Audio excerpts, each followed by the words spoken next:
We have this little joke on our channel, FTTAWSBFTMA, which is flying through the air with some bullshit from 10 miles away. Yeah, dash in, flurry of attacks. Yeah, a character that carries the burden of spacing for you, like Claudio's running 2, or Kunimitsu forward 3. Like, press a button, you're in, right? It's so funny when Victor trailer dropped, and I saw so many people say, like, this isn't Tekken. Tekken is about martial arts. And it's like, where have you been the past? I just remember in 2007 when we started seeing footage of Tekken 6, and that was now 16 years ago. I know. People said the exact same thing when we saw Lars with a cape and the hair superhero, and he's doing a double backflip into dashing. Yeah. You know, back and forth, and Alisa chainsaws, you know, also flying and dashing 50 meters. I think this and happens everyone was like, well, what happened? Tekken is dead. Tekken is dead. And then 16 years later, you get a trailer for a French guy, you know, Colonel Sanders, you know, and he has a sword and stuff. And I'm like, dude, have you seen Yoshi gameplay? Have you played against a good Yoshi? For me, Victor is... It's like... this whole, like, this isn't Tekken to me is a bit like... I love Victor, honestly. Well, you know, if you've played against an Alisa, a Yoshi, it's like this has been in the game for a long time now.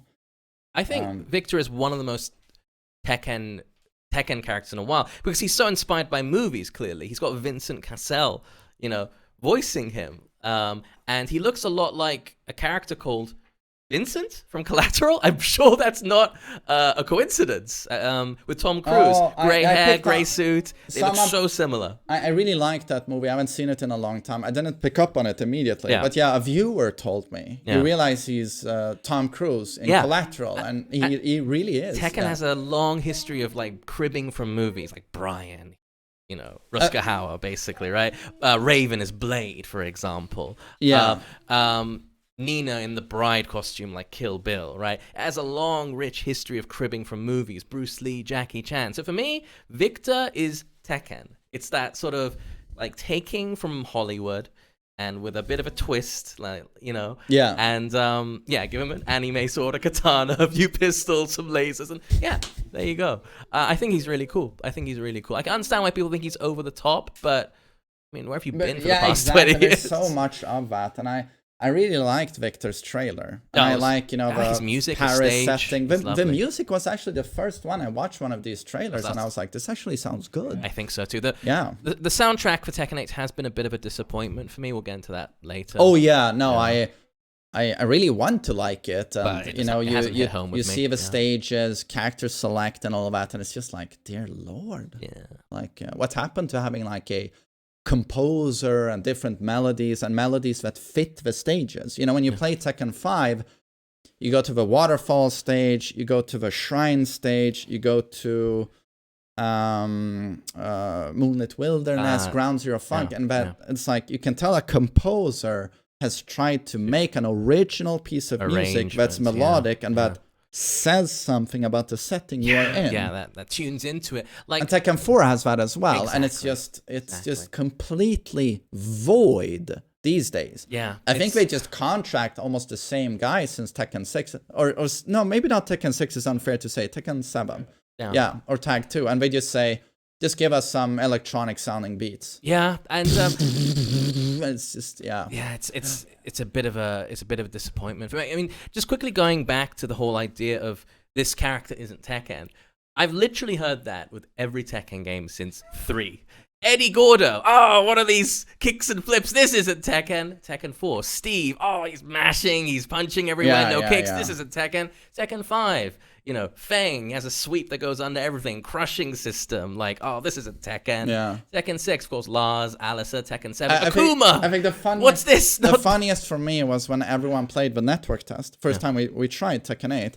And everyone says, this is Tekken 7.5. It's just the same shit all over again. But what's this chip damage? I can't guard, I take damage. This isn't Tekken. And I was like, well, like, dude. You know, I think which one is it? Yeah. For me... It was because we had that initial trailer with, what was it, the Sony show, right? It was way like a year ago now, over a year ago, and Kazuya and Jin fighting in that the rainy setting. Yeah. And for me, that was the first time I thought, wow, I don't even know where this is going. That sort of implied a massive overhaul from the ground up. And then we got the game and we realized, oh, okay. Oh, you mean graphically and animation? Everything. Yeah. Like Street Fighter 6 does everything from scratch, or a Street Fighter game does everything from scratch from the ground up. And then we actually play it and we see footage. And it's, okay, this is more in line with an iterative sequel, as Tekken has always done. Yeah. So there was a bit of adjustment to that. But having said that, this is unquestionably the most ambitious Tekken game since 5? I think that was a bit 20 years? stupid with the first trailer, how the camera just goes to like our traditional gameplay camera to say like this is gameplay. Yeah. But and I guess they wanted to imply that these are the sort of graphics you can expect, but also that portion of the gameplay was also mocapped. Yeah. And that was a problem for me later, because I was like, oh, Jesus, they've even reanimated like the juggle stick on the opponent. Yeah. And we thought, wow. And it looks so good and dynamic. I was like, nice. Yeah. First time they've done that since, I mean, we still have like the Tekken 1 animation, when you think about it. Yeah. But then turns out, no, that was mocapped. Yeah. And I was like, that really rubbed me the wrong way. Yeah. And I also felt that was a bad trailer they showed at felt like TGA. Yeah. The graphics weren't there. A massive Looks much better now. Yeah, but it's like, it was like, oh no. In retrospect, it is sort of like that Sweaty Jin Tekken 6 trailer. Do you remember? Yeah. Like, he's just sort of standing around and doing a kata, not representative of the final game. Yeah. But for that initial Tekken 8 trailer, it was implied that this was representative of the final game. And even in interviews right after, I remember Harada was saying, we've redone everything from scratch. Ja, vad bra. Men du får måla lite vitt där också, va? Oh wow, is that your Warhammer? Willem is painting Warhammer. That's very cool. Du är duktig. Bra jobbat.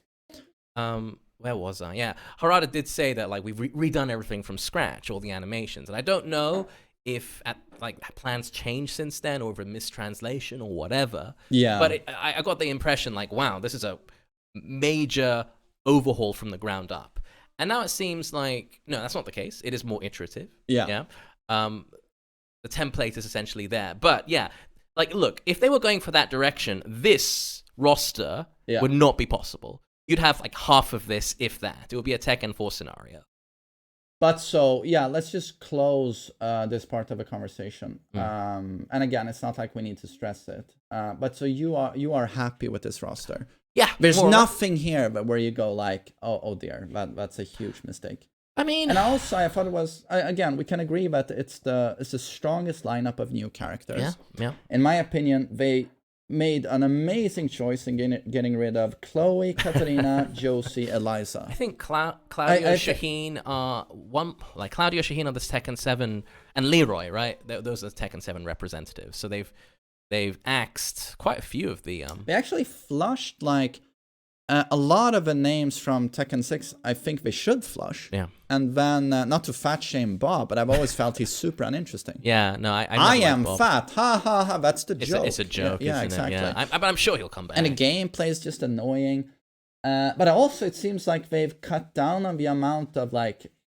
Not to call them super BS characters, but characters that beginners find are really annoying, that hug the floor all the time. Well, that definitely seems like not just with the character choices, but the way they've changed the characters as well. Like Asuka doesn't have her 1-1-1-4 strings anymore. They've made her less stringy, right? So I guess you guys pointed that out yesterday. It's to make a bigger contrast between her and June. Right, yeah. So June now will have access to the old classic Kazama strings. Yeah. And that used to be the case. Yeah. And Asuka's all about hard hitting. Smart choice. I do like that. Yeah. Something I really like about this is they've clearly looked at every move and thought, what is the utility to this? What's the point of this? Yeah. Let's try and make every character more distinct. Because that was one of the biggest complaints about Tekken 7. It's like, okay, you got 50 characters, but a lot of them function quite similarly. Yeah. And again, there's a lot of fluff as well. There's definitely they've done a good balance between removing fluff but retaining identity. If not retaining, bolstering identity. Because Soul Calibur 5 did something similar,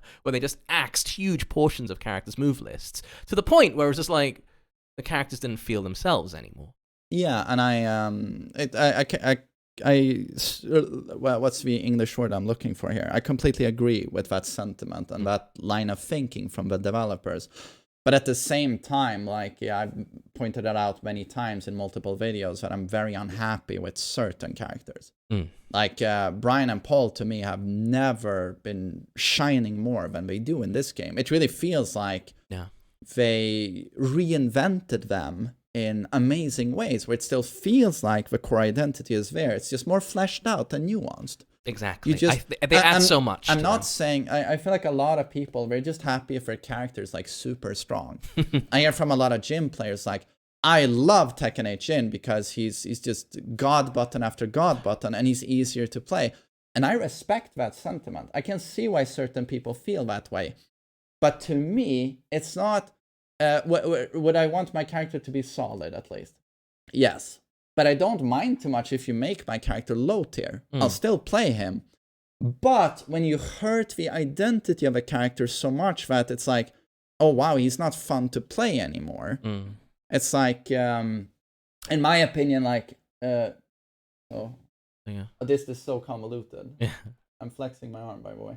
But Jin and Kazuya there, to me, are like failures so far. And not in their visuals, they look great. They've never looked better.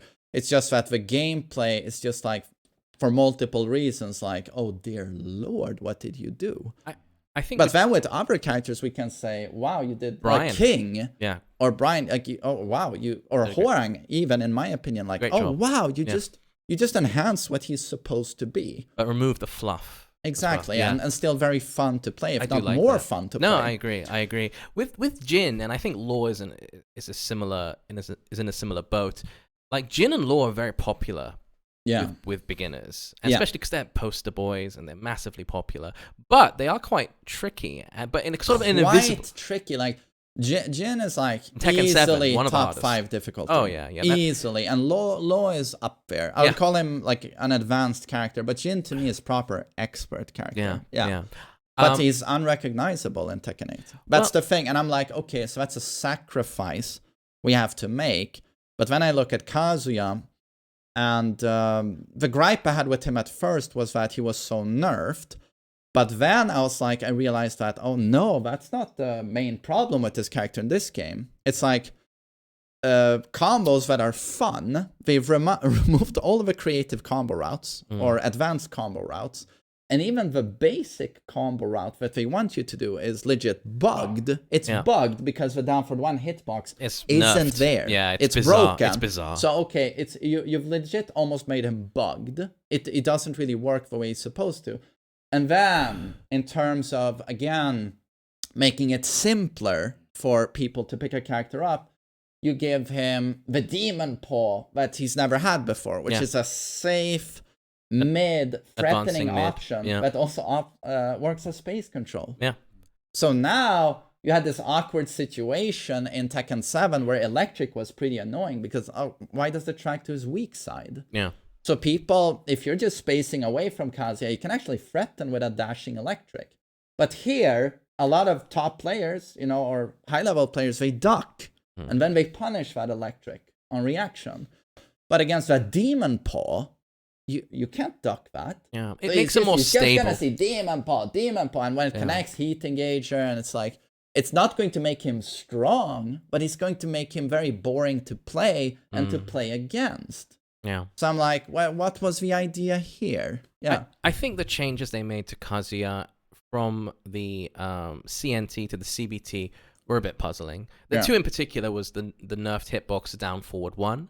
Which just ruined his combo structure. Now you have to do these really awkward, unstable combos to get any kind of decent damage with him. And I feel like Kazuya should be a high damage character. He has no real meaningful poking game. So when he launches you, it's got to hurt. That's so core to what Kazuya is. He has to have damage. Because he's not going to bring damage down by little chips and pokes and attacks like that. It has to be in like chunks, right?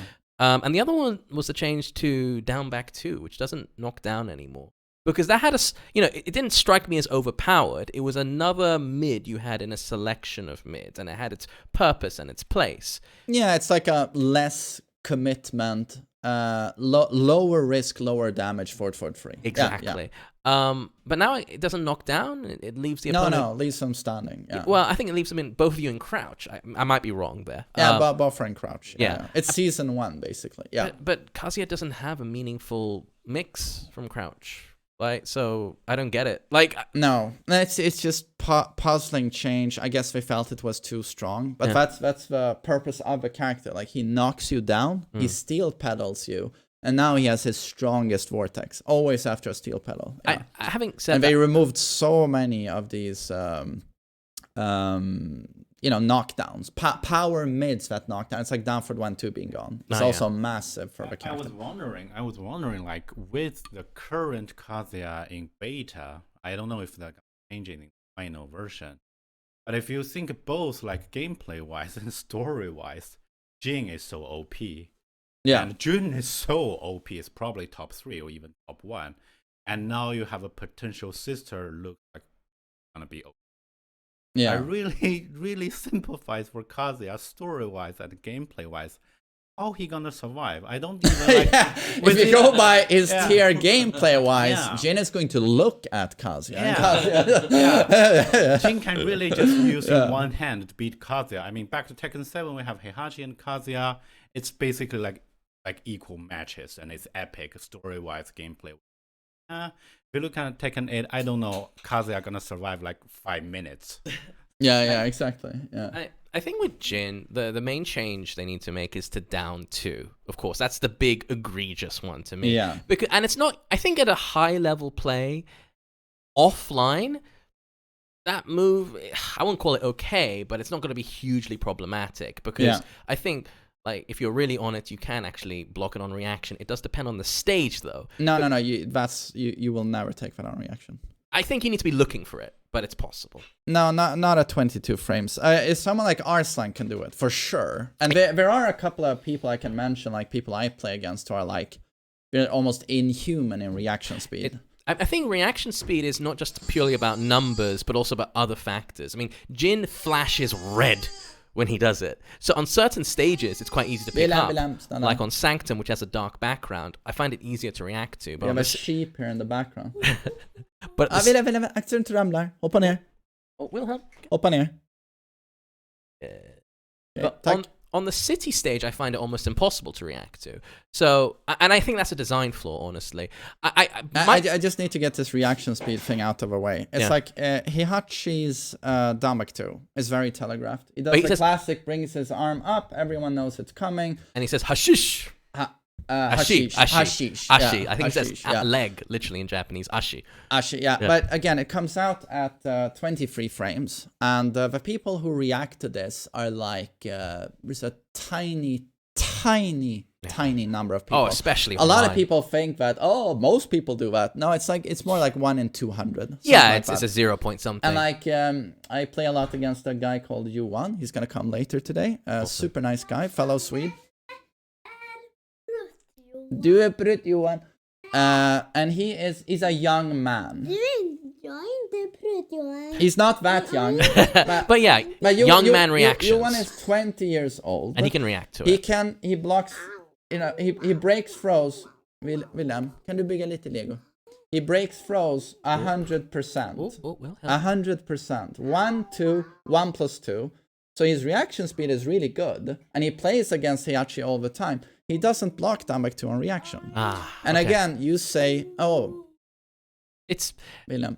And you say the character flashes red, and then I have the example of drive impact in that's what it's called. Oh yeah, yeah. That is Street Fighter 6 comes out at 26 frames. Yeah. And the most obvious animation I've ever seen. 26, 22, 26. They explode red. and people don't react to it all. Of course, it's a big issue. Pro Street Fighter players in tournaments get hit by this at the wall where it's at its most obvious. They do just do a raw DI and they fail to react to it. Sure. But also like with 22 frames is ridiculously fast. It is super fast. I mean, you really have to be looking for it and on the ball and almost anticipating it. But but again, like I'm not saying it's not overtuned. During network test and beta, I was spamming this move even against like pro players. Yeah. Like, and they couldn't react to it. So I'm just saying, like, that move is going to be a major problem. Yeah, like, and I think especially it's going to make, because Jin is popular and strong and easier to use, I think it's going to be quite a toxic move for like 99% of players. All intermediates will hate this move, and it's going to, in its current state, it would make Tekken 8 a less enjoyable experience, I think. Like, you know, like you don't just balance for the 0.01%. You got to balance to make the game more enjoyable and balanced for everyone. Yeah, which is super tough to do, obviously. So I think what they need to do is just remove the counter hit launch. Maybe make it a frame or two slower. Maybe make it -15 or all the above, and it would still be really good. It's difficult. Yeah, how do you fix the counter hit launch? Has to go though.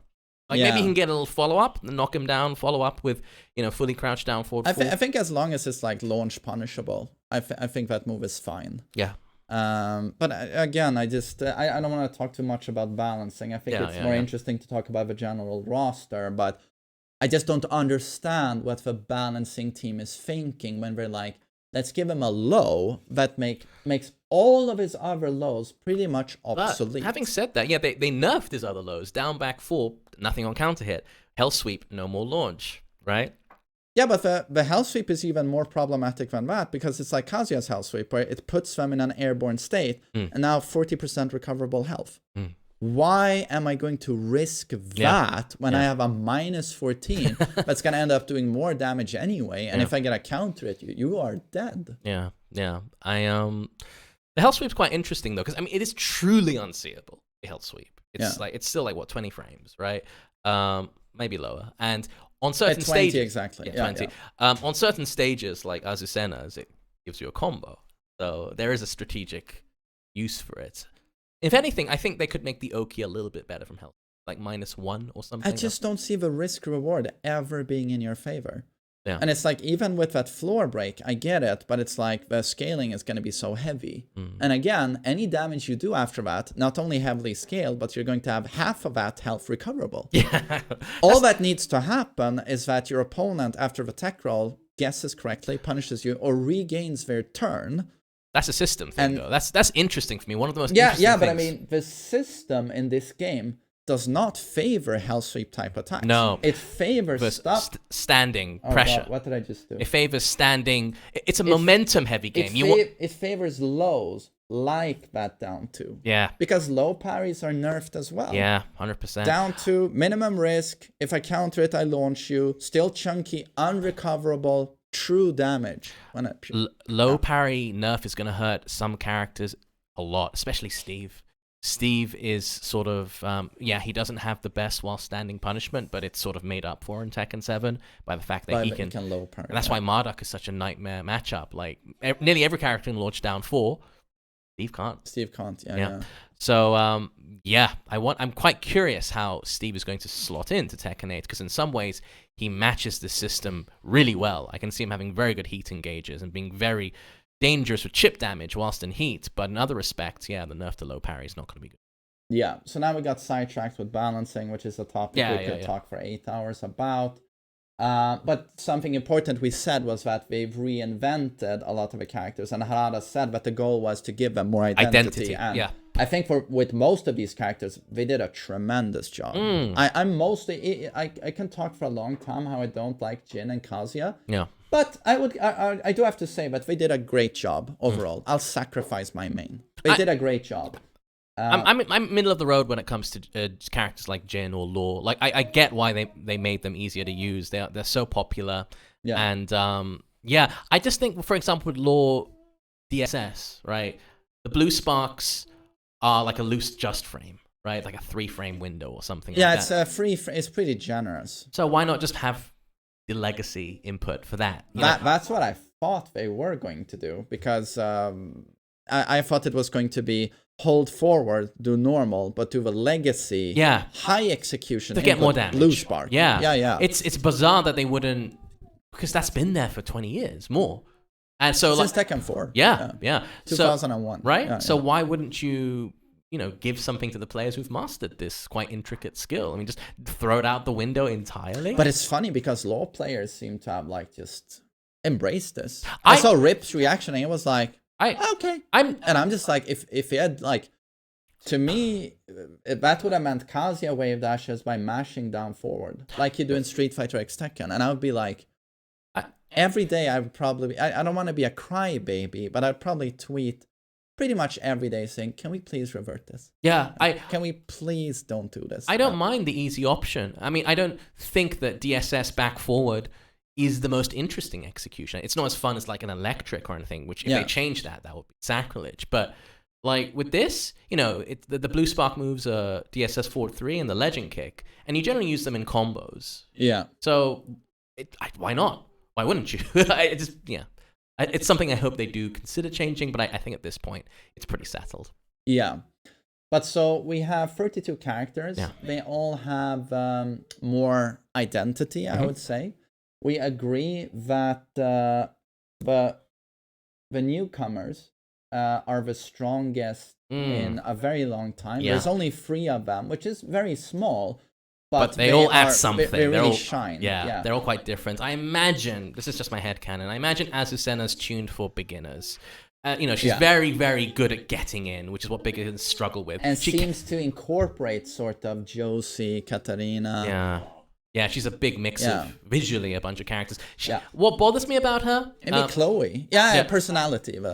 Quirky. I mean, what bothers me about Azucena from a mechanical perspective is she has so many mid-high jailing moves, and these are actually core and integral to her game plan, like down forward 1-4, mid-high jailing, and her key move, her running 3-2, jails too. And I think they It's funny what Harada said after Arslan's performance when he bodied everyone, didn't lose a single match against all of the EVO champions, right? And Harada just says, I'm nerfing Azucena. Sorry, Arslan. Any character Arslan plays is going to get nerfed, though, I think. Kazumi. It's like, I'm going to kill her. But like, the thing is like, with down forward 1-4, I think unquestionably that shouldn't jail. But running 3-2, like, if you made it not jail, it would just be useless.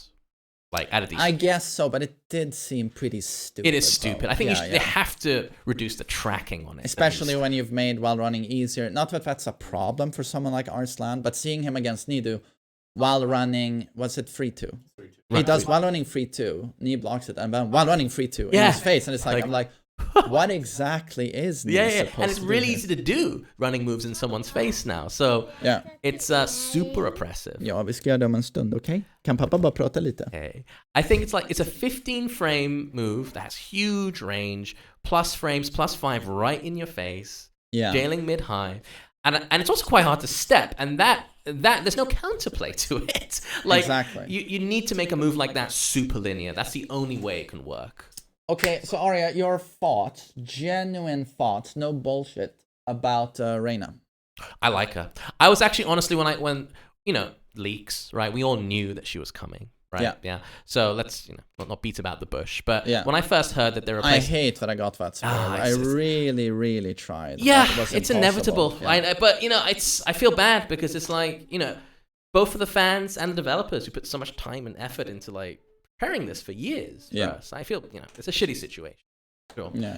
Reina, I was honestly at first when I heard like, okay, they're replacing Heihachi with a Heihachi replacement, and it's gonna be another cute teenage schoolgirl. And I'm like, sorry, 1 second. Ja, och du får göra det, Willem. Okay? Den ligger på ditt bord, okay? Yeah, the concept of the character for me was like, I was kind of clenching my teeth when opening the trailer, but she actually blew me away in terms of presentation, in terms of what she offered. Her voice immediately is... it's like I started watching the trailer, but I had to replay that first sequence when she's sitting on the throne, leans into a close-up and talks. It's like, I don't know, it's just, I immediately felt like what an energy there is here. And I felt, to me, it's my favorite trailer, in short. My favorite new character in such a long time. Yeah.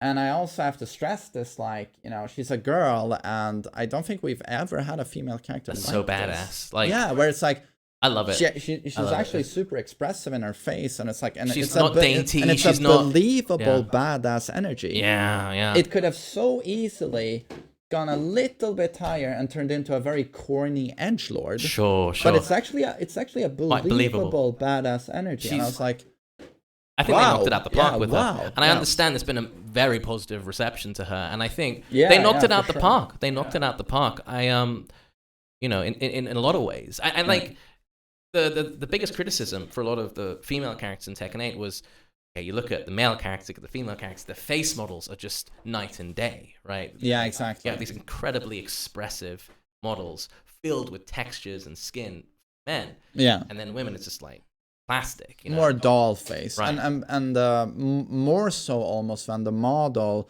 and texture were the fact that they never really emote in the face. Yeah. I feel that when I see Asuka and Lily, and it's just like, even when they're trying to do the, it's just like, it barely moves. And then with Reina, it's the opposite. It's she's like, very expressive. You can really sense a personality there, which I think is super, super cool. Maybe it was, maybe it's because she was later on in development and they were more familiar with Unreal 5, or maybe they just took on board the criticism because it was quite. Maybe so. Yeah, I think there is like a PlayStation blog after Reina's trailer release. Like actually, Harada and team mentioned they have been thinking and developing this character more over almost 10 years. The original plan was actually release her in end of Tekken 7. Yeah. So, but they're releasing the 8. I think they probably well prepared and to design the characters and move list in a long run. So now that's one of the reasons like she performed really well, and you see music, everything so perfect. Right. Yeah. But I also think a big chunk of this, why she is the way she is like, we need to actually capture the essence of Heihachi. Yeah. I think they felt that. She has to embody his character. And to me, Heihachi is like the most charismatic character in the history of this game. Yeah. He always has the best endings, the best laugh, the best dialogue, win pose, intro. He just has that oomph. Yeah. And I think they felt like we gotta nail this. She has to be a bit intimidating. And I think they with every newcomer, when Azucena came out, I was a bit about her, and then Victor came out. Oh, you were like Azucena to me. It's like I felt like with Lucky Chloe, they tried to do this corny. Oh, she's much better than 4, I sing, and it's like it was supposed to be a bit funny or endearing. I get it, but they completely failed, and she just turns into this most annoying piece of crap. But then with Azucena, I feel like, okay, so this was what you were trying to do with Chloe. Yeah. And I'm not saying everyone is going to love her. A lot of people are going to feel she's corny and stupid. Yeah. But to me, it was like, well, this works. I like the El Café. She's fine. I think she's funny. Yeah, like I think her and animations is actually are cool. incredibly expressive and cool. I love them. Yeah, I was like, oh, the dancing is actually cool. Man. Yeah. Whereas with Chloe, it's like, you stupid bastard. Stop. I wish there was a little more substance to it. Not like, I like coffee. Full stop. Right? Yeah, that's it. But that's so many characters in this game. I get it. I get it. But then you look at Victor, and he seems to have a really well thought out background. He seems to have, like a history behind him, and like his story seems quite fleshed out. He's like the leader of the Raven unit, for example. Yeah, Victor overall to me is really cool. He's very Marvel versus Capcom, but again, as we said, like people who say this isn't Tekken, well, where were you when Lars and Alisa dropped for Tekken 6? Yoshi has always been flying around and spinning double backflips. It's always sort of been a thing in this game. Yeah. But I really liked Victor. Again, music was great. And then I felt when I was watching it, like, is very gray, white-haired or silver-haired, and everything on him seemed to be silver or black, like his earpieces. And I felt like, I wish had a bit more color. Maybe his costume should pop more. Maybe have a more colorful character. But then I actually realized, like, a lot of the characters are desaturated in coloring. Well, I disagree. If you've seen Alisa, King, everyone, it popped. So I thought, no, actually, he stands out more when he's more unified in his palette.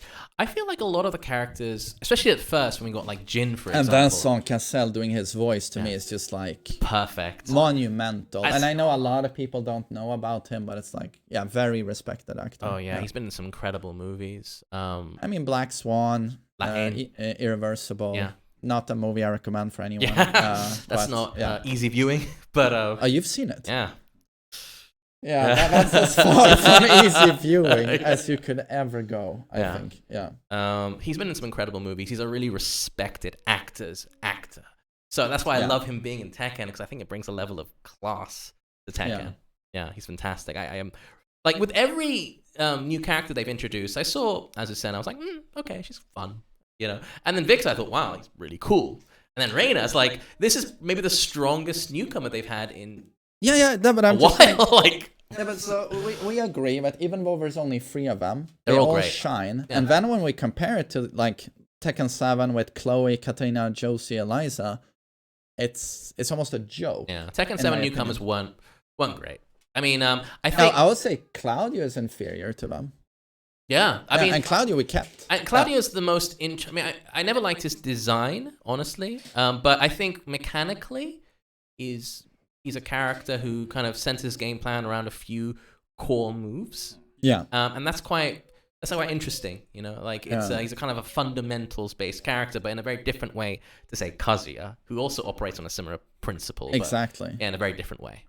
But so Shaheen made the cut over characters like Kazumi dead, Heihachi, Sex Change, but Miguel, Eddie, Lei, Bob. There's so many people so many characters we can mention here. Yes. And Shaheen we never encounter online. He seems to have a very low pick rate. He's super dull and boring. You know, but now they're reinventing him, and I also think he looks quite cool. He's important to have. He has more flavor to his design now. Yeah, but I mean, he's the Middle Eastern character, right? Right. We only have one. Zafina too.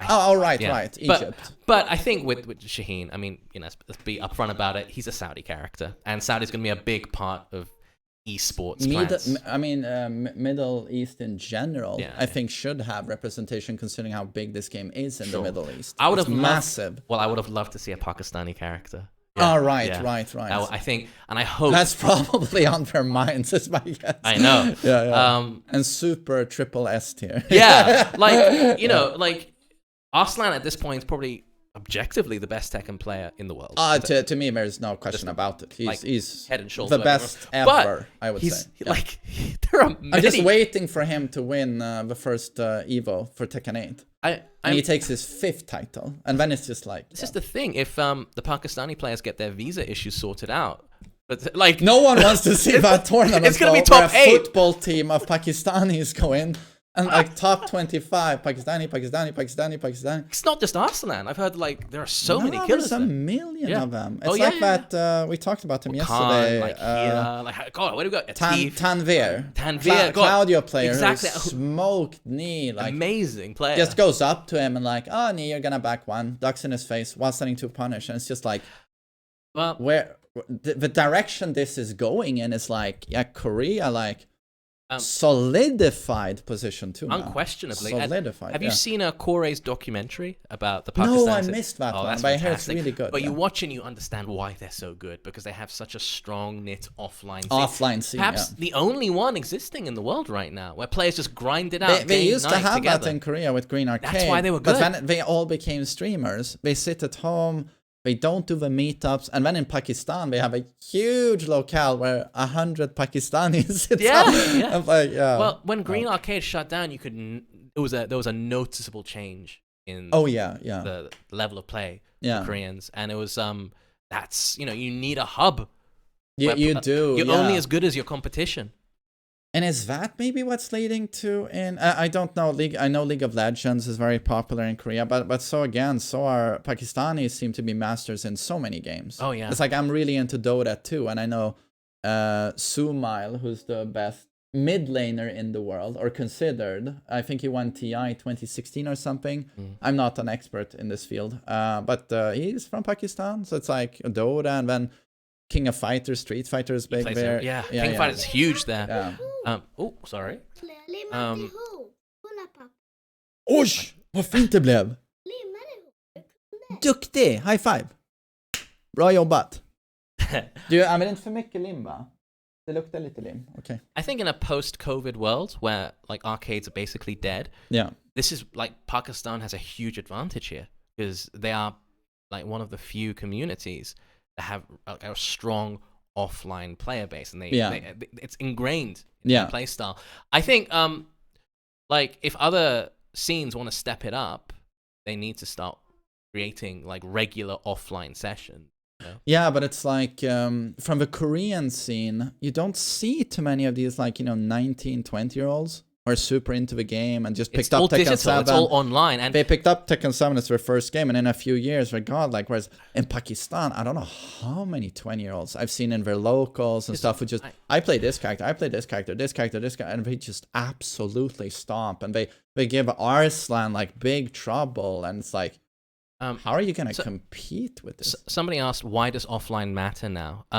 And look, I moved to Japan first time in 2008, and I saw firsthand why offline's important, because there was this place called Shinjuku Joybox, which was like the mecca for like high-level Tekken players in Tokyo. Yeah. It was like a legendary place, like this underground dungeon, Yeah. and people would just just play all day. Yeah. And it wasn't just the playing; it was you play these long death matches, and then afterwards you sit down and talk with the other person about what you share strategies, and then afterwards over a meal. So there was that social element to keep you motivated, but also you're sharing your knowledge, and that is so important. You have someone else to point out your mistakes to you. Yeah, of course. Yeah, that's how you learn. Yeah.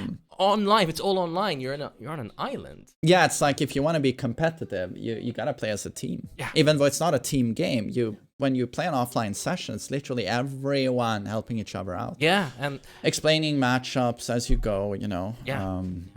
I don't really do that too much online. I really think there should be a greater focus on trying to build a more unified community when it comes to Tekken online. But And someone just said in the chat, you should talk a little bit about how Arslan promotes and helps his community even financially. As a team, that's great. Uses his prize pool earnings to finance them going to tournaments like hotels, plane tickets.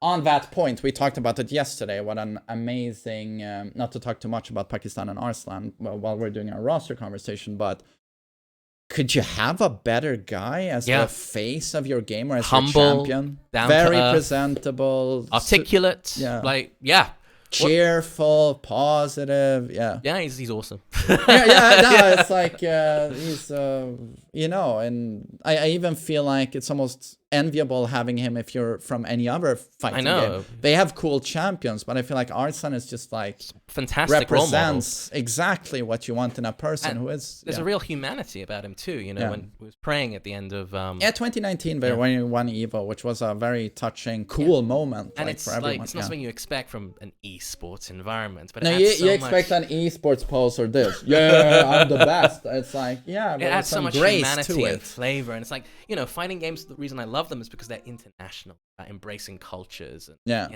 So for me, Arslan is like a champion. In every way. Ideal champion. In every way, I would say. Yeah. But so do we have any final words on the rosteros? I think Kuma and Panda again having their own slot. We're trying now to give them more identity, as we said. I get the feeling it seems like Kuma might have some Heihachi oriented moves, and Panda might have AOP stuff that might just be relegated to the Rage Art again, or maybe Heat mode only. Yeah, and again, we take it for granted, but June being back is amazing. Yeah. And speaking of that, there's very few females in this roster. I think it's definitely smaller than 7. Yeah. But I feel like they picked the right one. Oh yeah, Zafina. I love Zafina, right? And Reina hits it out the park. No, great choices all around. Yeah. I mean, this leaves me thinking. Anna's inevitable. Sorry. Yeah, we all know we're gonna to have guest character, and Harada and Mori in several occasions. The journalists asked them, and they said actually during even Tekken 7 time, they had really a lot of bold ideas actually. Yeah. To have some character you never imagine gonna actually have the stock. Trying that. So with the Tekken 8 so big, I'm just and also like the character selection is great. Yeah. I'm now putting a lot of hope, or like I'm really curious like how they're gonna to select guest characters from different games during the lifespan in Tekken 8. So Yeah, I'm also very curious on that. Yeah. Yeah, no, I think there are some, no-brainer additions. Armor King, I think, unquestionably is going to get in there. But money printing machine. And again, Raven goes back, sex change again. You know what? I guess they feel Master Raven didn't work, and we're back to Raven. Honestly, that's... And they still feel with every character they removed, like, for example, noteworthy, Eddie Gordo, Miguel. So many names we can mention, but Raven still sticks in there. Yeah, Is it his uniqueness?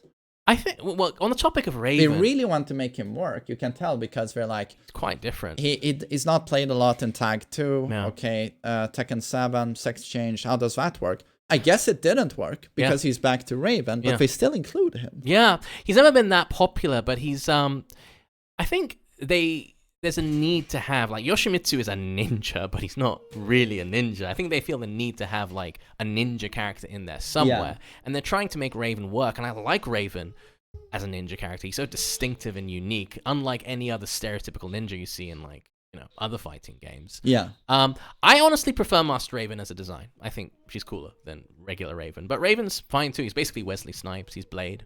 Right? Yeah, I gotta say, his new outfit is a little bit too...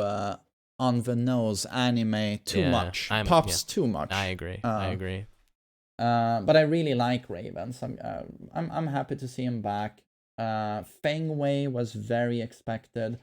Steve, of course, was revealed late. Yeah. You're a Steve main. Yep, I am. And you like his outfit? But for the choker. You're not a choker fan? I know you have this fetish. I'll choke you out later. I get what...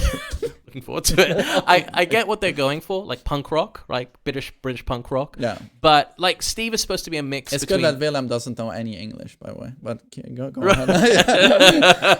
It's going to hurt you. Right. But, like, I know what they were going for, and I think it's a cool approach, you know? But I just don't think this suits him at all. It's a bit much. He's supposed to be a mixture of, like, suave and punk rock, and aside from that, the face. I mean, everyone's brought it up, but it's really not very good. You agree. It's funny, but even Low-High, during the EVO event, when he does his interview, just says, everything is great, but fix Steve's face.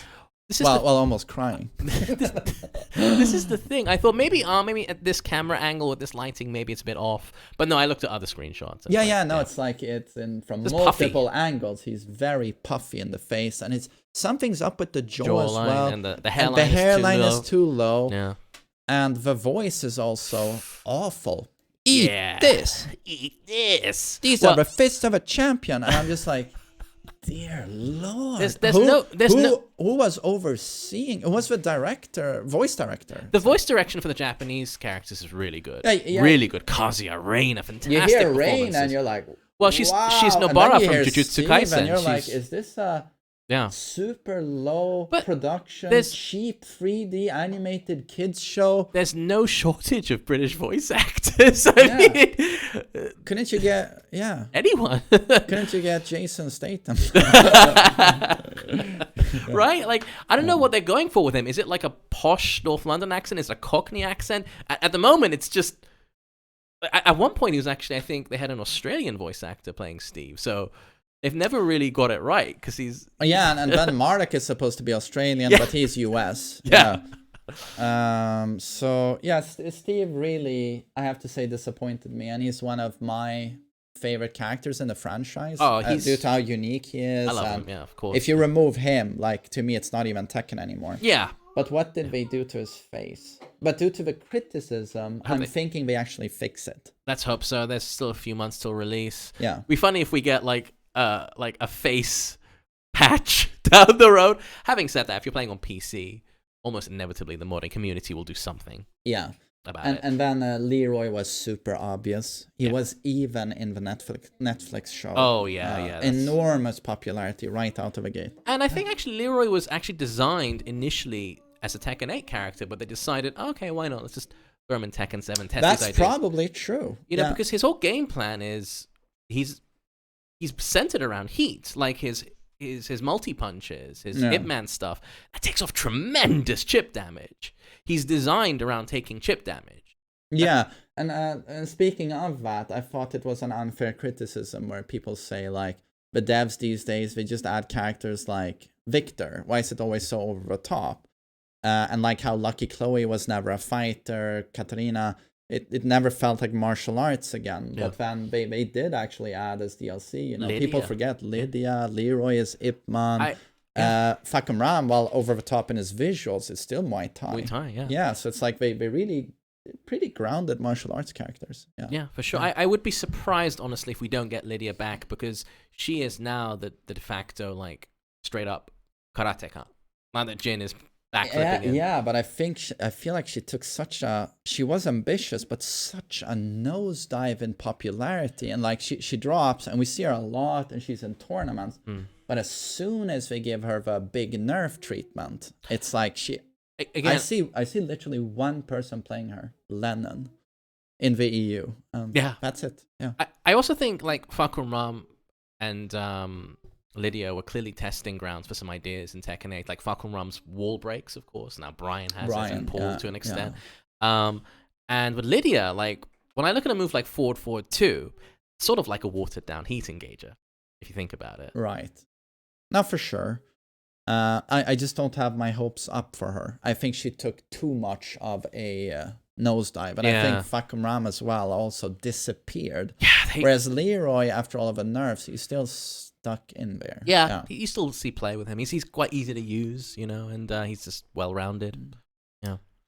And then, obviously, cores like Horang are there. Brian, Claudio made it. The most interesting of the newcomers in Tekken 7. I think probably, I never loved his visuals. He felt I don't like his new costume at all. Wizard, like Soul Calibur. And his new one, he looks like an escaped mental patient. I'm really not a fan. That's offensive. No, but I agree. It's just it's not good. Yeah. But I like that they include Tekken 7 outfits, for example. Yeah.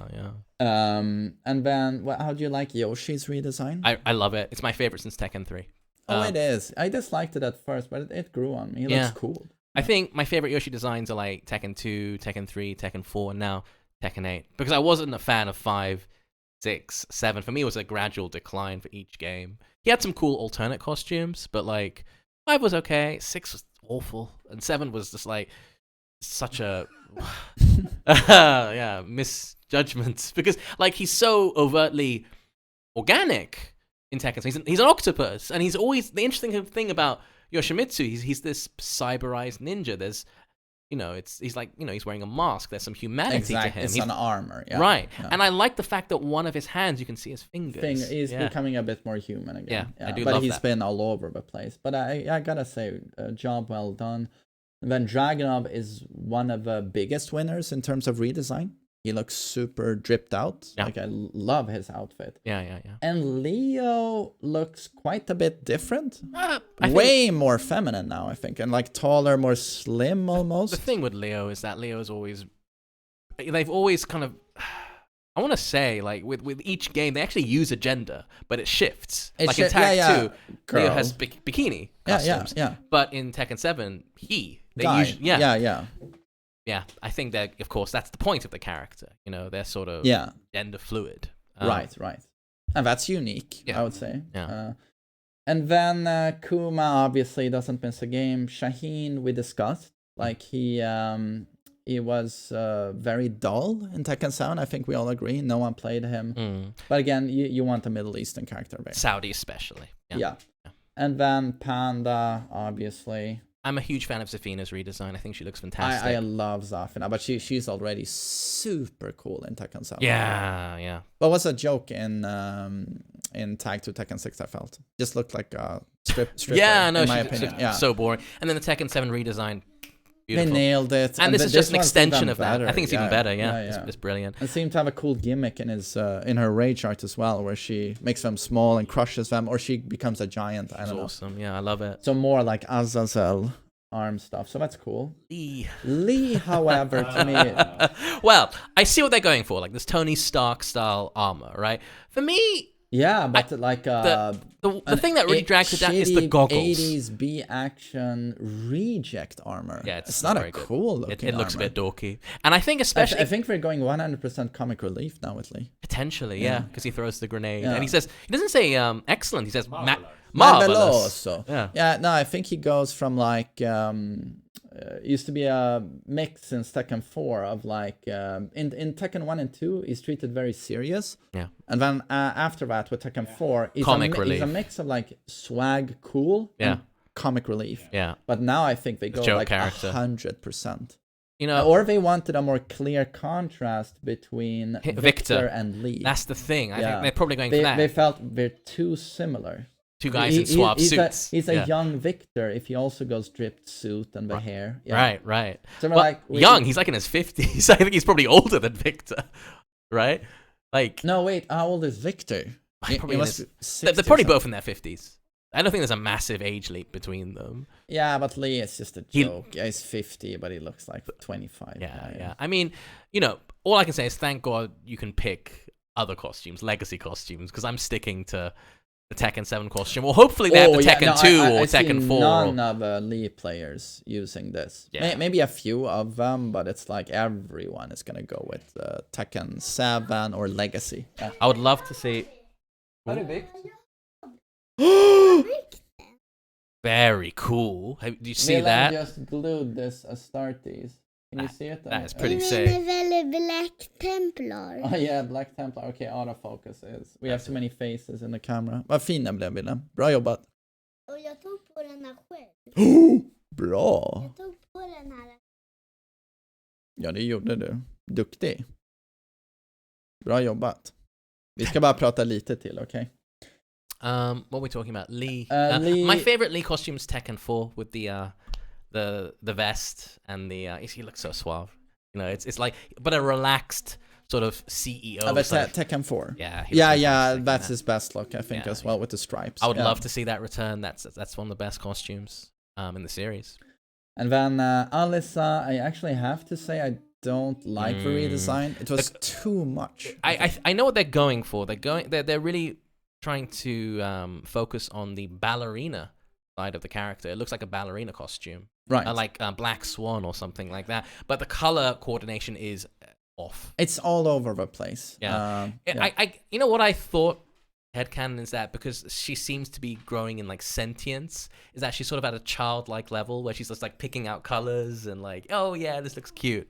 Which if they justify it like that might be interesting. But yeah, it's not easy on the eyes. She looks like a flight attendant on the clown plane. Yeah.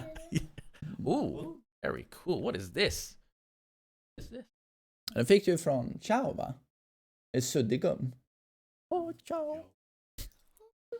Då kan du sudda när du ritar sen. And then Devil Jin looks better than ever, I think. And finally back to demonic face. Yeah, I like his They skipped pale that skin. ever since Tekken 6. His eyes look like properly demonic. He looks... Yeah, he looks the way he should. And I also like the attire. Yeah, I don't know if you noticed one thing. For the first time since Devil Jin release, he doesn't have the chains anymore on his hands. Oh, that is true. I think that's thing. That's a theme, like a link to Jin, like also the theme of the Tekken 8: break the chain, break the hardline. Yeah. And this is, or maybe like Devil Jin is totally like from like the like string from Jin itself. Like I think I speculated on this like 4 or 5 years ago. I made a video what I would like to see the story go, and it's this classic scenario: Devil Jin exiting out of Jin and becoming his own entity, and now you have two physical Jins, basically. So, and that's obviously what we're doing. But it looks so cool, actually. Yeah, really cool. Yeah.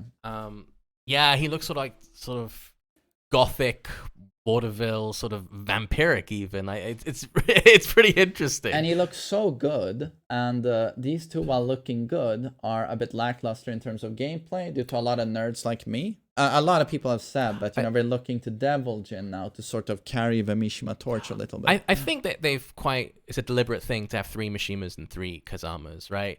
Kazuya, Devil Jin, Reina on the Mishima side. And they all have, Wave Dash Electric. And then on the Kazama side, you have Jin, Jun, and Asuka, who are more string-based sort of characters. Right. Yeah. And we only agreed that Victor is a good addition to the game. Oh yeah, I think it's really cool. And then Reina is the best addition to the game. Yeah. I was not expecting to like this character. I was like, Right. oh, another cutesy, like youthful, teenager, right? I had like no expectations. Yeah. I was like, let's just see what this Yeah, is. I yeah, didn't think too much about it, but then very quickly I was like, well, this seems special. No, she's very inspired. You can tell. it's You can like- tell this means something to developers too. And I think they really took care of this. you can tell the ambition. Oh, yeah, like, yeah, on yeah. her throne, her voice, the visuals. The animations.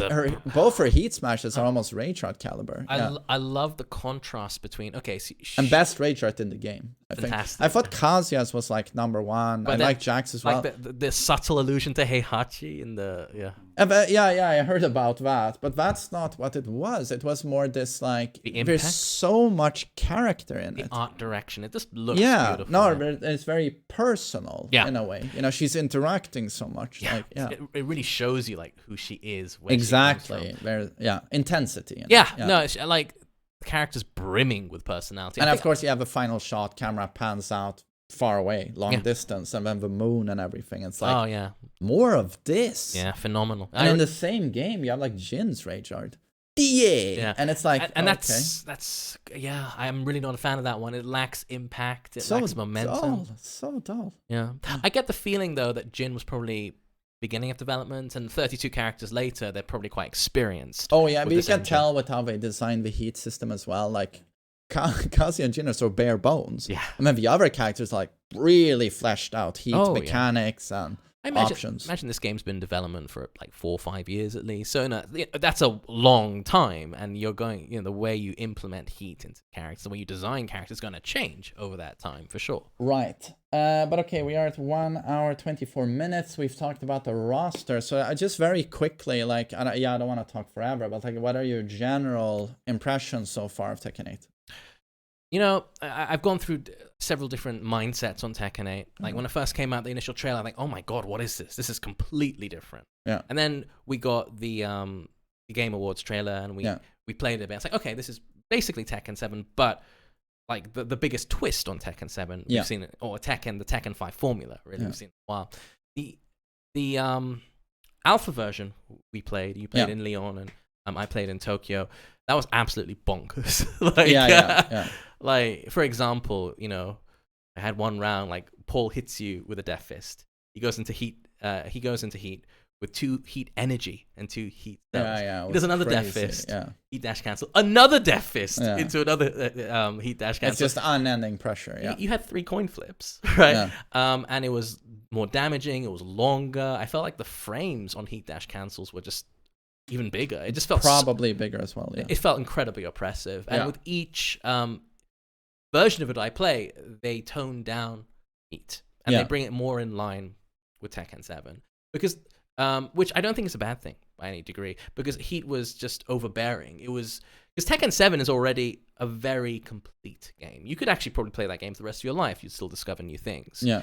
But with heat, it's like it's the right level of spice, I think. Make it feel fresh and different and new, alongside all the character changes, of course. And the subtle adjustments to like movement. Side steps are clearly better, but horizontal movement is a weaker, and I think that's very much an intentional choice. Yeah. We can go into like nitty-gritty system stuff too, but I think I feel really good about it now, especially after the last CBT. I think it's just different enough to feel really fresh and different and new and exciting, but it's familiar enough that you're still playing Tekken and you know what you're doing, and it's like putting on a cozy pair of pajamas. Exactly, and it just seems like easily the most ambitious title to date. Yeah. Like Tekken 7 sort of, it saved the Tekken series. Yeah. It was like on a downward spiral ever since Tekken 6. Yeah. And it was, Tag 2 almost killed it, like according to Harada himself. Yeah. So Tekken 7 suddenly is not only saves it, but it's the most successful Tekken game of all time. Yeah. You get a huge budget. And Harada says, we even got a bigger budget than we thought we could get. Yeah. And now it's... You can tell, it looks lavish. You see this on the screen. Like, it's a very good-looking game. It seems to now have a ton of content. I think they are well aware of that. And they know that in order to capture a casual audience, particularly, it has to have a very robust single player offering. And it looks like the story mode looks pretty cool. I hope it's a step up in terms of writing and direction compared to Tekken 7. Yeah. Tekken Ball, people love stuff like that. People love the fun. Like more of that, I feel. Yeah. I hope we get a Tekken Force or something like that down the the road. Me too. And also, I think one of the really interesting casual fans and even not Tekken fan is like all those character scenario if ending, like if Lee wins the tournament, if Lee, all those endings is like one of the best. Even like my friends, even don't play Tekken, but they watch all over that from all the series. That's the best. And actually, the game director Ikeda said this is gonna be the biggest, like content-wise, it will be the biggest Tekken in franchise history. Oh right, he actually said that. Yeah, he said that in different occasions. So I'm really looking forward to that, like how much it's gonna be, like content-wise and everything. So I think it's a good combination. Gameplay-wise, I think Tekken 7, the one really important thing is Tekken 7, like you said, saving the Tekken series. Yeah. But also, like, it bring a lot of newcomers. If you're looking at, like, European pro players, even global-wise, lots of them are really young, and they actually start from Tekken 7. Yeah. I think they keep the good balance of, okay, Tekken 7 formula, but also they add all those spices on it. I think commercial-wise, I think it's excellent, like, business decision too. To have this fine balance between gameplay and casual content, and make some innovations. Can I just say, like, it certainly feels in every aspect like the most ambitious game. And I also loved when they said, like, after the alpha, they said that even though everyone was super positive, like, the game looks great, Murray said that we're still looking at the lighting. We think we could push this further. And CBT looks better. It could look better. And then you see, you played the beta and it did look better. It did. And they toned down the effects. They listened to that criticism as well. And again, I'm impressed with everything. I was also even impressed with the netcode, which I thought was good. And I could play against you in Japan from Stockholm. I've had mixed experiences with the netcode. It's and I think the biggest issues I had was probably playing against other PC players whose specs probably weren't up to par. There has to be some sort of what do they call it? A performance test before you go online. That's like the bare minimum you need. Yeah, MK has that, and I guess this game didn't, at least in the beta. So we'll see what retail version looks like. But also, we all respect Benchmark. That's right. Maximilian did a lot. Like, incredible creator, seems like a great guy. Yeah. But he made a video where he did criticize the netcode and said that you can't release like this. Yeah. But I never encountered the problems he did, and I played on PlayStation 5. On Wi-Fi, it's particular. It can't handle Wi-Fi packets. Yeah, Wi-Fi doesn't work. You have to get a wire. Please get a wire if you can. I know not everyone's home is perhaps not suited to that. I sympathize, but if you can, and you want to play this game online, please get a wire. It seems like it's a night and day difference. People have had such varying experiences in terms of quality, it seems, with the netcode. I think it's mainly focused on PC version, like the connection and even the netcode was somehow impacted by, like, your PC specs. And also, like, cross-platform will be the issue. And also, like, Wi-Fi, my personal experience, like, I feel like Wi-Fi even worse than Tekken 7. Oh yeah. Like, if you even have 5-bar Wi-Fi, feels like, oh my lord, what is this? Yeah. And you have like 3-bar, but with cable, somewhere in the middle. Like, oh, it's really smooth. I think that the problem or the thing they need to improve is overall, like, the PC optimization, like regarding netcode, all like the performance shattering, and that's the thing.